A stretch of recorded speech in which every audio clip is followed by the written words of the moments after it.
इहे ई साॻियो जनवरी जूं थधिड़ियूं हवाऊं गुलियूं थे जॾहिं हुन आख़िरी मुलाक़ात कंदे मूंसां पंहिंजे दिलि जो अहिवालु बयानु कयो हो त मूंखे विसारे छॾ, आउं तोसां ज़िंदगी जे सफ़र में अॻिते साथ नथी ॾेई सघां। आउं पंहिंजे माइटनि जे ख़िलाफ़ु नथी वञी सघां।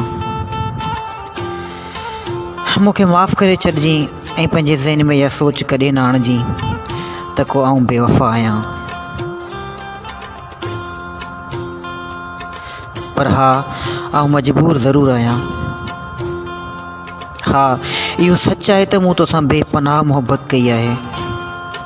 तो बग़ैर मूं कॾहिं बि कंहिं ॿिए जे बारे में सोचियो न आहे। आउं तो उन्हनि फ़र्ज़नि जी ज़ंजीरनि में जकड़ियल आहियां जेका ज़ंजीर पंहिंजे माइटनि हथां ॼमण सां ई हर छोकिरी खे हथकड़ी वांगुरु लॻल हूंदी आहे।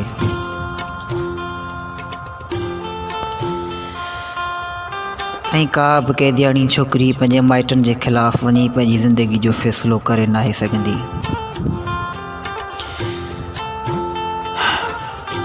ऐं इहे ज़ंजीरूं तोड़णु मुंहिंजे वस जी ॻाल्हि न आहे।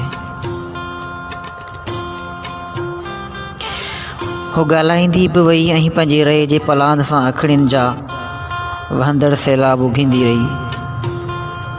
ऐं आउं बि बुत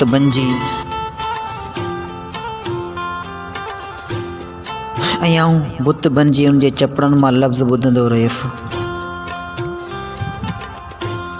ईअं महसूसु पियो थियो ॼणु मुंहिंजी दिलि धड़कण छॾे ॾिनो हुजे। आउं हिकु बेजान पथर जियां हुन जे विछोड़े जा लफ़्ज़ ॿुधी रहियो हुअसि। संदसि हिकु हिकु लफ़्ज़ मुंहिंजे वजूद खे तीर वांगुरु चिबी रहियो हो। ऐं पोइ मुंहिंजे कुल्हे ते हथु रखी चयाईं त ज़ुल्फ़कार, तोसां आहियां। ऐं मूं छिरक भरे हुनखे हसरत भरी निगाह सां तकियो ई मसो हो ऐं हू हली वई। हुन जे वञण खां पोइ आउं अॼु बि उन्हनि पटनि ते, उन्हनि गलियुनि में, उन्हनि बाग़नि में खेसि ॻोल्हण जी कोशिशि कंदो आहियां। पर न ई हुन जे बुलबुल जहिड़े आवाज़ जी कचहरी ॿुधण में ईंदी आहे ऐं न ई हुन जो पाछो। इहे बाग़, इहे गलियूं, इहे ॻोठ मूंखे रेगिस्तान जो ॾेक ॾियणु लॻनि था ऐं आउं पंहिंजो पाण खे वलर खां विछड़ियल पखी महसूसु कंदो आहियां।